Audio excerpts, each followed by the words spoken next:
freedom and prosperity for all of us, all his children. That's it. It's as clear as the light of day. And anybody that stands in the way of that happening, you're God's sworn enemies by default. That's it. It's as simple as that. Okay, I mean, hey, that day is coming. I say let's do triage right now. That's why I'm always calling for this universal basic income. It's a great thing, an extension of Social Security, cradle to grave, thwart those banksters. Yeah, you want to play that way? Let's play this way.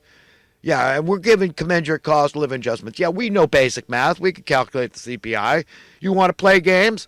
So we're going to have cradle to grave income, an extension of Social Security, taken from a Tobin tax on Wall Street. After all, they're trading on natural resources that belong to God. The greatest resource being the labor, okay, according to the world's greatest economist, Adam Smith, in his book, The Wealth of Nations, points out. I mean, he's a man that devoted his life to economic principle. I mean, if anybody understands the greatest resource, the greatest asset of every nation, it's Adam Smith. So that's it, labor. They're trading on labor. They're trading on resources that belong to God. So we do a Tobin tax. You spend it in your local community. It's great. I mean, talk to the Chamber of Communists. Communists, the Commerce, Freudian slip there, about this. I mean, it'd be great for your local economy. A basic universal income. I mean, could you imagine all the Social Security recipients that spend everything they have? If they had a few more bucks, how good that'd be for your local economy? It's going to go in your pocket. Everybody's going to be better off. And your money, could you imagine if your money started being worth more? Okay, you understand? That is sound economic policy. We wouldn't need a universal basic income if they allowed JFK to get his way. We would have sound economic policies, sound currency, sound money.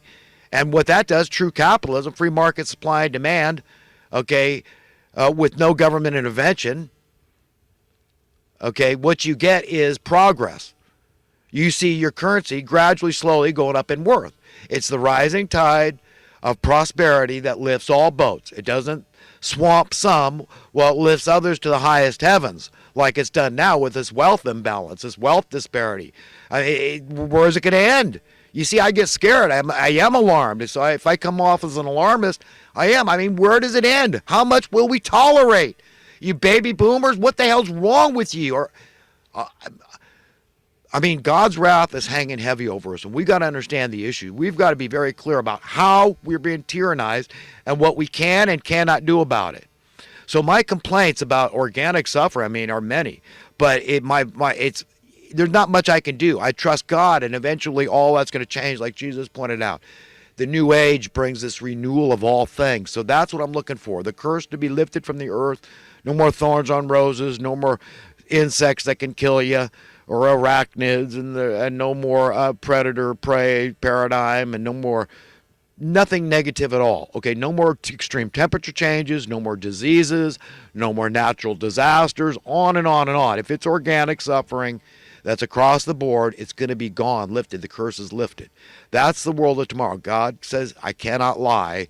This is the promise. If you're faithful and true, you follow me, have that just modicum of faith, and you are found worthy and deserving, you're going to get that world, okay? And there's not going to be anybody there. Remember, there can't be any money. God didn't invent money. It's an invention of men for evil purposes, okay? It's that, to get an upper hand, an advantage over others. And you cannot have a place, you cannot have a paradise on earth where there's people there that want to get an advantage over you. Okay, otherwise we're going to deal with this all over again. So it's got to be gone. No form of money at all can exist. So we could gradually be weaning ourselves off the money. That's what would have happened with JFK. You understand, he was an egalitarian, a good American, a good capitalist. Gradually, you understand, as your money went up in worth, I mean, put two and two together, you see where that leads, huh? When your essential human needs are a nominal fee, and if you want to play capitalistic games, manipulate markets and all that, I mean, that's a perverted form of capitalism anyhow. It's anti-capitalism. You're not supposed to be allowed to collude and manipulate markets, special interest groups working in concert, that sort of thing. No, you can't have that, where one group of the population benefits from a rising cost of living and the other is hurt perpetually. How long can that go on? Anybody can see that can't go on forever anyhow. So you understand how this would gradually free us. And you make you more secure, and that's a good feeling. Whatever the opposite of fear is, that's what we want. Okay, security. Okay, that's where you're going to find contentment. You're going to get into those euphoric, blissful states all the time, the joy and all that, the brotherly love out there in society would be such a beautiful thing. Okay, we'd be able to tap into it much more easily. This is what's coming. So be on the right side. Don't be with these people, these establishmentarians working within this beast system. Don't believe them. They're on a rickety ass, okay, a bandwagon. The wheels are falling off. They know it too. The writing's writ large on the wall. They know the time is running out. They know the last few grains in that hourglass are running out. Their time is short, like it's written. They're getting very nervous. The demons are restless. Okay, don't believe this Trump thing. They're divided as Democrats and Republicans. They put on a show for these lucrative, corrupt positions. That's what the vast majority of these congressmen and senators, that's what they're up to. They're taking money under the table. Look at all the lobbying that goes on. It's all corrupt. How do they walk out of these offices with so damn much money, this fabulous wealth? Okay, these people aren't working for we the people. They're traitors. They're working, they're lapdogs, sycophants, brown-nosed bootlickers for the bankster, gangster, money-printing class, the Federal Reserve. Okay, the world's reserve currency. We had a money printer's coup in 1963. I mean, a kid could say, who has the greatest motivation? When you lay it all out there, lay all the cards on the table, lay all the facts out, Cui bono, Latin for who benefits. Well, JFK was in the process of eliminating the Federal Reserve. In fact, he went so far as to start issuing new money, new dollars, these were United States Treasury notes, silver certificates. They looked about like dollars. I remember them as a child. You lay it all out there to a 7-year-old, okay, and guess what? They're going to say, yeah, I would say it's them. When they look at it, well, some people will say it had something to do with him being anti-war, or this or that, or it was a Cuban conspiracy. And, you give the facts and all that, but who really was ticked off? Who really was power of money is satanic power, my friends. We're talking about biblical level evil here. We had a coup. How are you? Are you educated by the mainstream media about this and say, well, you know what? I mean, do we ask these things and say, well, wait a minute. Where would we have been in America today if JFK had gotten his way? What would be the worth of your dollar? Hey, do you know minimum wage could be 50 cents an hour today and be worth more than that $1.25 an hour back? And that's what should have happened. If we had sound economic policies, we would have had sound money by extension. So anyhow, my friends, listen,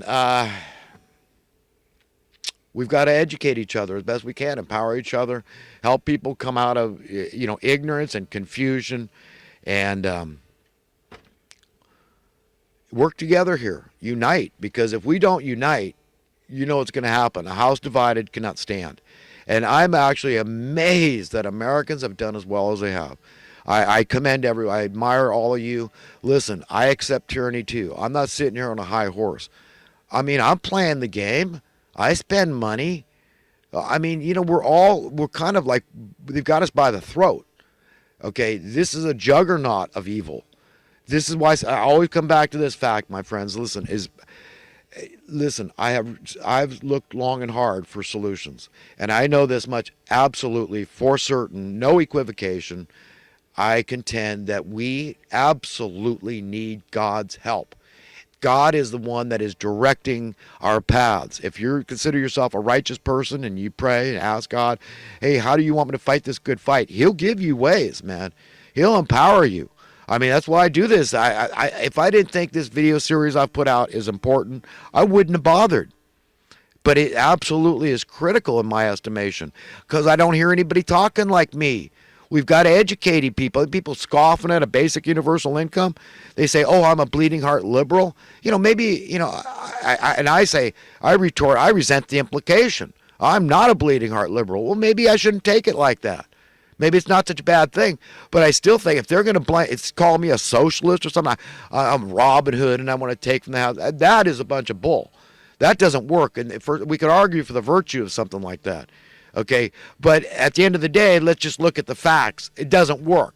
If we've got a little, group called attorneys, and they always find ways to get people off for the right amount of money.